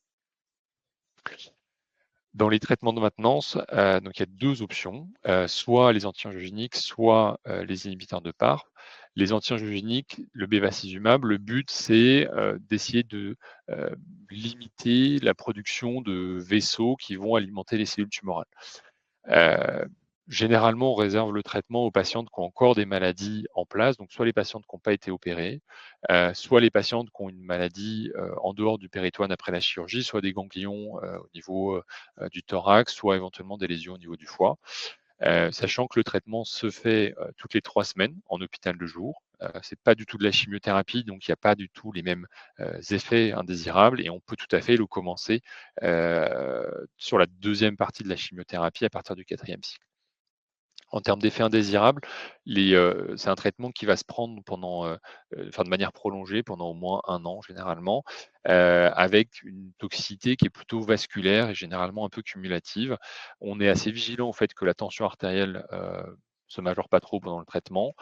Au fait que, il y ait pas de problème notamment de cicatrisation, alors que ça soit en post-opératoire direct après la chirurgie, du cancer de l'ovaire ou éventuellement si jamais il y a, des problèmes d'extraction dentaire, de plaies, pour, une chute, X ou Y, où là dans ces cas-là, on fait une fenêtre de traitement en mettant le traitement en pause pendant 6 à 8 semaines. Et après ça reste un traitement qui peut augmenter un peu le risque de thrombose, ou le risque de fistule digestive. C'est des traitements qu'on maîtrise, globalement, assez bien à l'heure actuelle, et pour lesquels on connaît bien les effets indésirables. Ce qui est peut-être un peu moins, décrit, vu que c'est des traitements qui se prennent pendant longtemps, c'est qu'il y a quand même des effets un peu moins, évidents, qui sont en tout cas pas, forcément répertoriés sur les essais cliniques ou dans les documents qu'on peut donner aux patients, qui sont globalement des douleurs articulaires qui surviennent fréquemment sous bevacizumab, qui surviennent à distance de la chimiothérapie, qui sont pas liées au paclitaxel, et ou éventuellement un peu de troubles cognitifs ou, sentiment un peu de brouillard, ou alors un ralentissement psychomoteur qui est quand même assez désagréable, et généralement qui régresse une fois que le traitement est fini. L'autre, option dans les traitements de maintenance, c'est, les inhibiteurs de PARP. Donc, Vincent Concampo en a parlé. Globalement, les inhibiteurs de PARP, on va le proposer aux patientes qui vont avoir, une tumeur pour laquelle une des voies majeures de réparation de l'ADN, la recombinaison homologue, est, inefficiente. Et le but, vu que la, tumeur va céder, va être dépendante d'autres voies de réparation, le but, ça va justement être d'essayer de faire en sorte que la 2e, partie des pattes du DAU, soit plus fonctionnelle et que justement le DAU puisse tomber. Et donc globalement, il y a une patiente sur 2 chez qui la tumeur va avoir un déficit en recombinaison homologue. Et si on prend en chiffres, initiaux, chez ces patientes, on a la moitié pour laquelle c'est dû à une mutation de BRCA, soit une prédisposition génétique, soit une mutation dans la tumeur, et le reste des patientes pour d'autres mécanismes dont on ne va pas forcément creuser les choses. Et donc le but, ce que je vous disais, c'est avec les inhibiteurs de PARP, essayer de faire en sorte que justement la cellule tumorale puisse plus réparer suffisamment son ADN pour se renouveler. Le but de ces deux traitements d'entretien, que ce soit le bevacizumab ou les inhibiteurs de PARP, c'est vraiment d'essayer de soit prévenir une rechute, soit, si jamais il doit y avoir une rechute, d'essayer de la décaler au maximum dans le temps pour faire en sorte que les patients justement puissent optimiser leur qualité de vie après les traitements initiaux le plus longtemps possible. Donc il y a plusieurs molécules qui sont disponibles à l'heure actuelle, l'olaparib étant le premier, mais plus récemment, il y a le niraparib puis le rucaparib qui sont à disposition.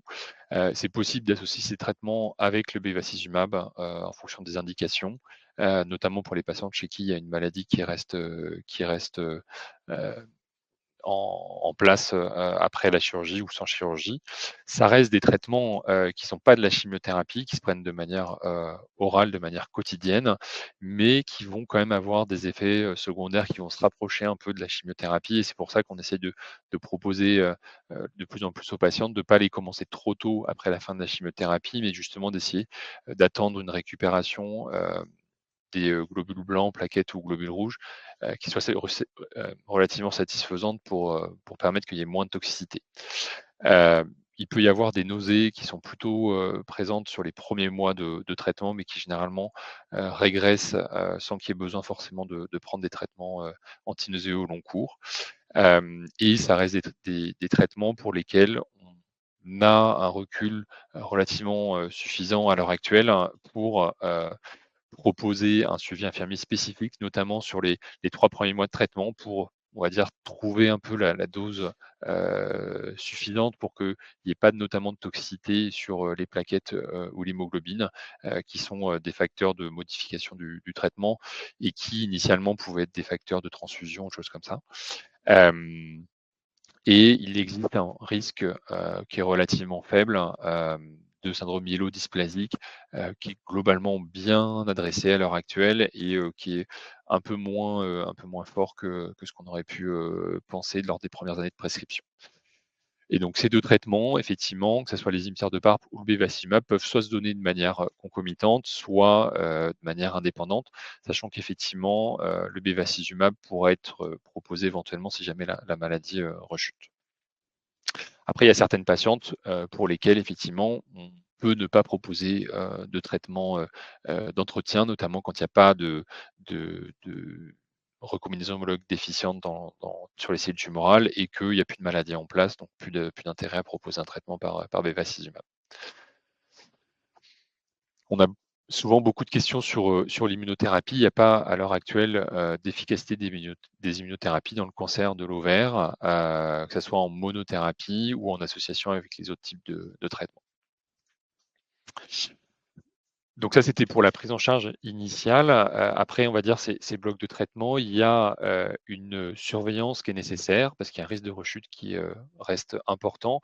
Les éléments de la surveillance, ils reposent sur 3 piliers principaux: les signes cliniques ou les symptômes des patients, les évaluations radiologiques, principalement avec les scanners, et la surveillance du marqueur. Et généralement, il nous faut 2 critères sur 3 qui évoluent défavorablement pour confirmer qu'il y a une rechute. Généralement, un seul critère en tant que tel suffit pas forcément à signer la rechute. Et si vous voulez, pour illustrer un peu le fait que la maladie peut revenir, on est sur des maladies qui rechutent de manière relativement fréquente. Ce qui est important pour décider des traitements, c'est vraiment l'intervalle entre la fin de la chimiothérapie précédente et la récidive, avec généralement des maladies qui sont, on va dire, séparées entre les maladies platine sensibles, quand la maladie rechute plus de 6 mois après la fin de la chimiothérapie par carboplатine précédente, ou platine résistante quand le délai est de moins de 6 mois.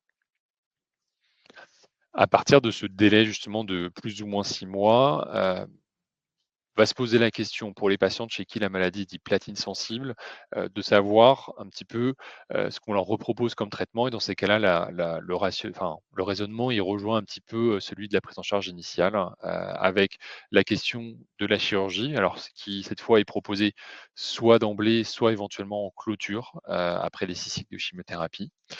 La chimiothérapie est généralement basée sur deux produits de chimiothérapie, dont un qui est le carboplatine, avec généralement 6 cycles. Et se repose la question derrière des traitements de maintenance, qui sont généralement différents du traitement de maintenance qui a été utilisé en première ligne. Donc peut se poser la question d'un inhibiteur de PARP, peut se poser la question du bevacizumab, et dans le futur se posera la question effectivement d'ajouter certains médicaments comme le mirvetuximab pour certaines patientes. Pour les patientes qui ont des maladies qui sont platine résistantes, généralement, la chimiothérapie par carboplatine est plus efficace, et donc généralement, on utilise ce qu'on appelle des monochimiothérapies, des chimiothérapies avec un produit. Et à l'heure actuelle, se pose effectivement la question d'avoir de nouvelles options thérapeutiques qui peuvent être proposées aux patientes.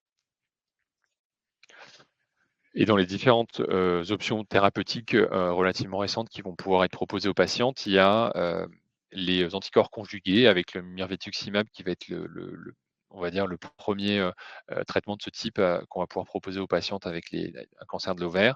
Le but, c'est d'avoir, enfin, le rationnel, c'est d'avoir une molécule de chimiothérapie qui est posée sur un anticorps, l'anticorps étant supposé se fixer uniquement à certaines protéines membranaires qui sont surexprimées par les cellules tumorales.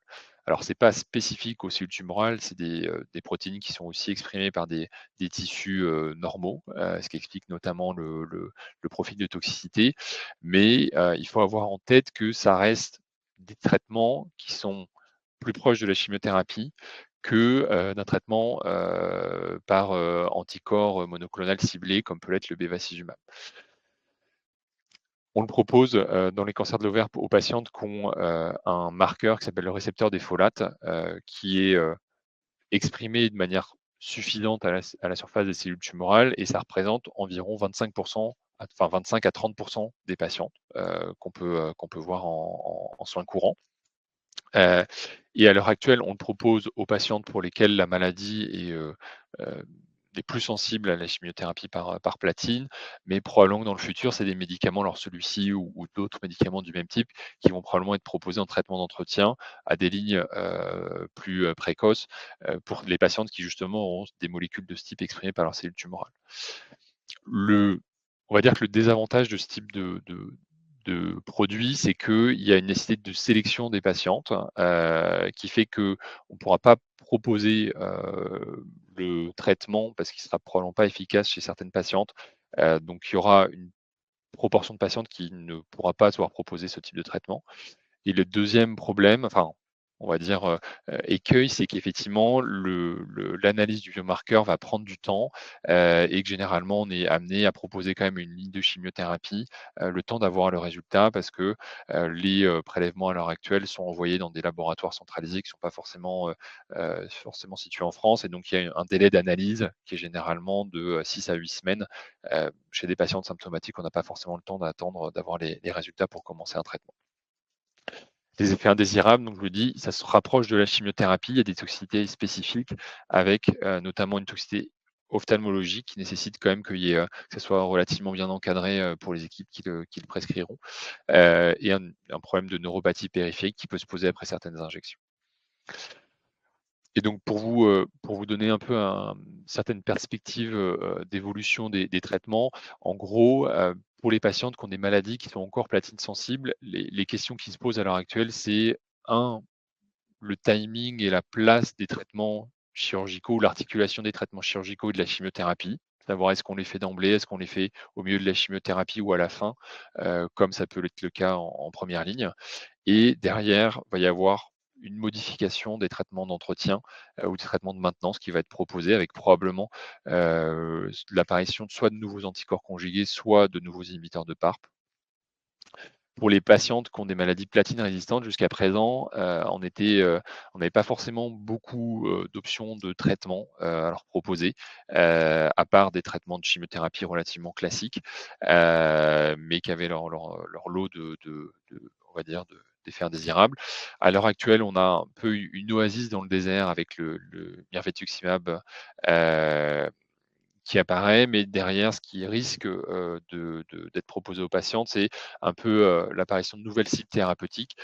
On va dire que le désavantage de tout ça, c'est qu'effectivement, il va y avoir de plus en plus de sélections sur des biomarqueurs qui vont potentiellement prendre du temps d'analyse avant qu'on puisse proposer le traitement de manière concrète aux patients. Et enfin, je vous ai mis certaines ressources que vous pouvez solliciter, notamment pour savoir si jamais il y a des essais cliniques qui sont disponibles. C'est difficile on va dire, de prévoir si jamais on pourra proposer un essai clinique à une patiente, parce que c'est un écosystème qui est relativement mouvant, avec des critères, soit qui sont plus ou moins faciles d'accès, soit éventuellement des cibles et des sélections sur des biomarqueurs qui font que tout peut prendre un peu de temps. Mais à un instant T, ça vaut la peine effectivement, si vous posez la question, de solliciter les différents sites que je vous ai mis ici.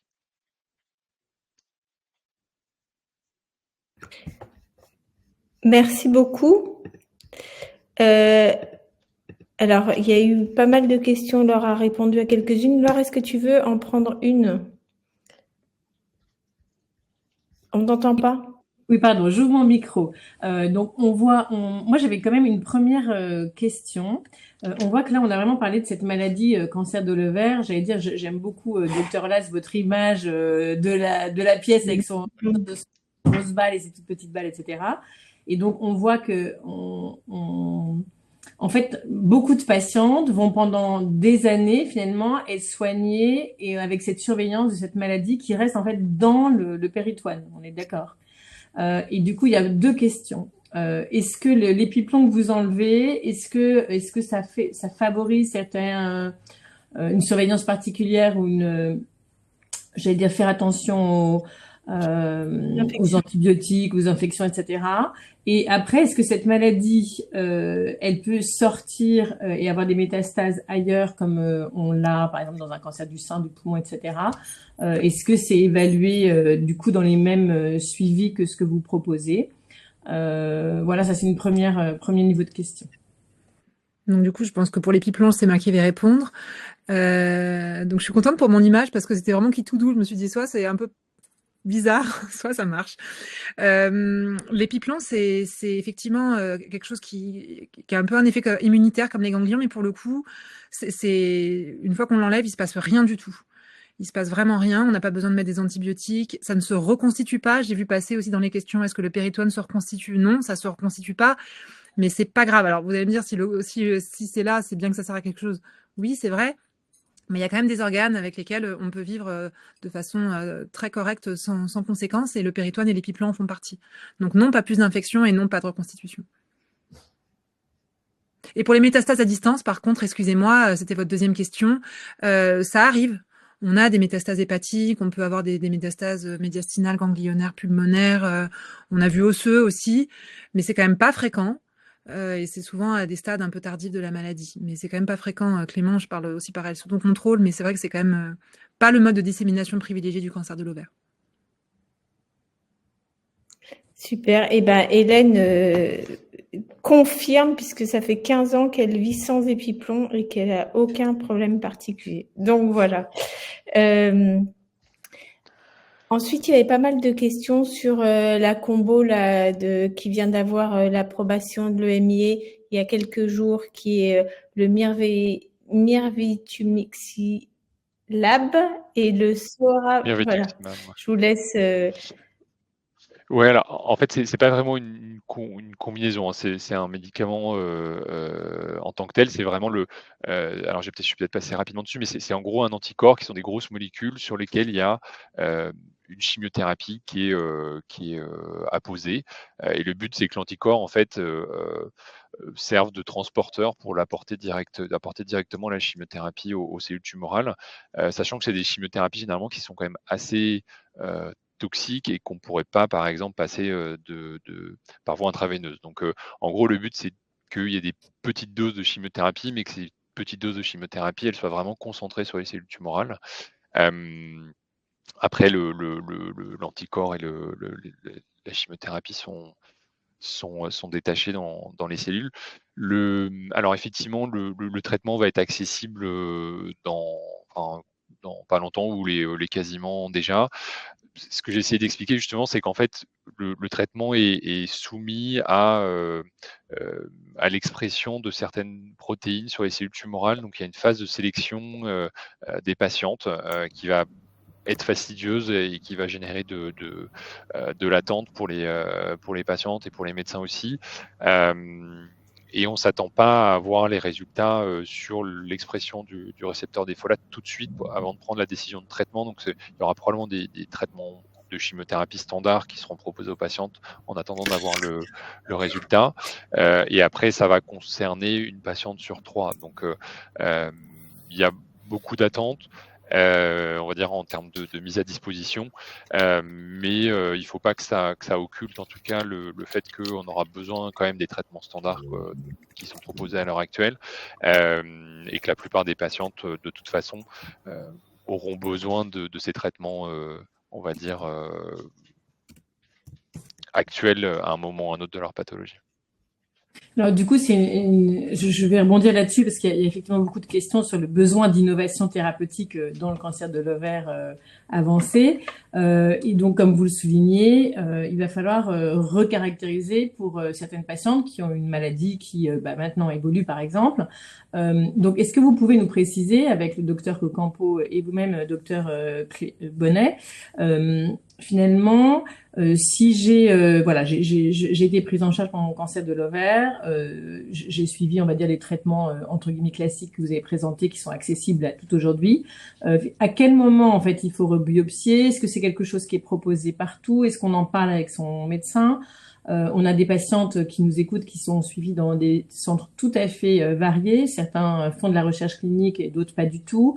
Donc, il y a des moments qui sont assez clés pour échanger, pour discuter, pour poser des questions, voire parfois, justement, vous l'avez dit, peut-être accéder à une caractérisation, voire un essai clinique ou un accès précoce. Enfin, il y a quand même des temps dans la maladie où c'est important. Est-ce que vous pouvez nous préciser ça, notamment, est-ce qu'il faut une rebiopsie? Est-ce qu'on fait ça en biopsie liquide? Est-ce que c'est pour avoir cette caractérisation, comme vous disiez, là, les fameux récepteurs? Ouais, alors à l'heure actuelle, on essaye de le faire sur les prélèvements qui sont déjà disponibles, donc ont été faits soit au diagnostic, soit lors d'une chirurgie, sachant qu'effectivement, quand les cancers de l'ovaire sont en rechute après plusieurs lignes de traitement, c'est pas forcément si évident que ça d'avoir du matériel de biopsie ou de réaliser une biopsie parce qu'il y a du tube, le tube digestif qui peut être autour des lésions, que c'est pas dénué de risque.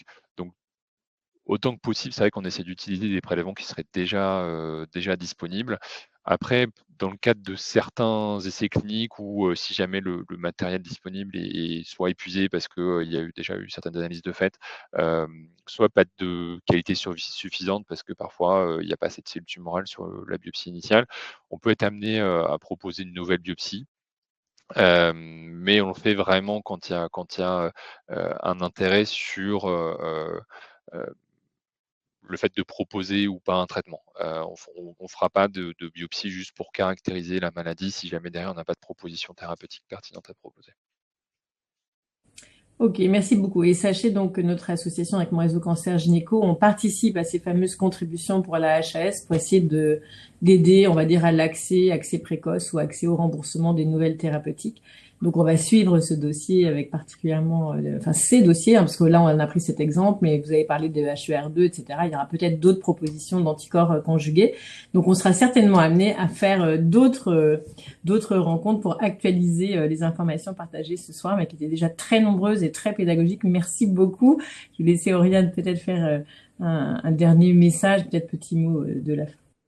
Non, je voulais remercier tous nos orateurs, oratrices. C'est vrai que nous, c'était la première fois qu'on faisait des focus cette année sur des pathologies très spécifiques. Je leur l'avais dit en introduction, et on voit qu'il y a une vraie nécessité d'avoir vraiment des focus.